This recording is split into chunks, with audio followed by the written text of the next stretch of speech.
Welcome, guys, to the daily analysis for April 28th. So, after having a monster April, price is finally starting to show some signs of relaxation, which is not really a surprise because we had discussed in the weekly watch list how we had been 4 weeks up in a row, and there's a very high chance this week and maybe even half of next is very tight consolidation. And after that, we can probably see some continuation.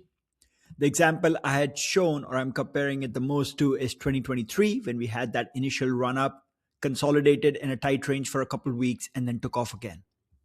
All right, so that's what I'm expecting price to do, which means this week most likely going to be a tight consolidation range. So for consolidation to happen, we have to have both direction movements. All right, movements in two ways.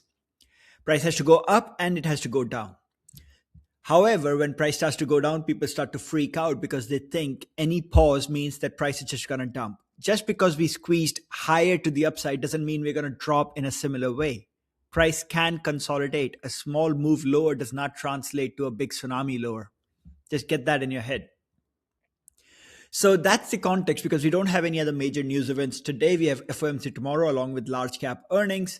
Again, people are going to expect large cap earnings to cause a lot of chaos, but they can just neutral each other out and then we can stay stuck in a tight range like we have seen plenty of times in the past. So based with that in mind, let's see what we are doing. Price is gapping down in the pre-market. Where is it gapping down? To the gap up of last Friday. So overall, think about it. People are already starting to panic, and we haven't really even gone to the Thursday action. Think about just it's insane how short-sighted people can be. Regardless, for today, it's pretty straightforward where the levels are, right? 660 until 660. I would say 660 to 666. This entire area at this point is just neutral. All right. Below 660 bears control short term. Short term means relative to yesterday. All right. Below 660, we can go to 657 and then 654 and then 651. So potentially for the gap fill. Now, will it be easy to short this? You have to be very careful because we have the hourly 50 MA right there. All right. So you have to pick your spots. But as long as we hold below 660, 657, 654, and 651 are your levels. What about SPY?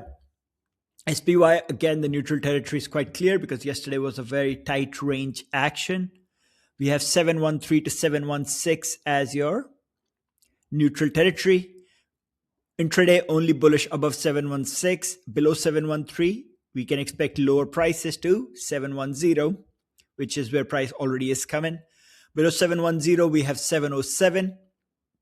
And then after 707, we have 704. So those will be your levels on that downside. Again, got to be very careful when shorting. So if I'm saying that, what is our scalping game plan for the day? The scalp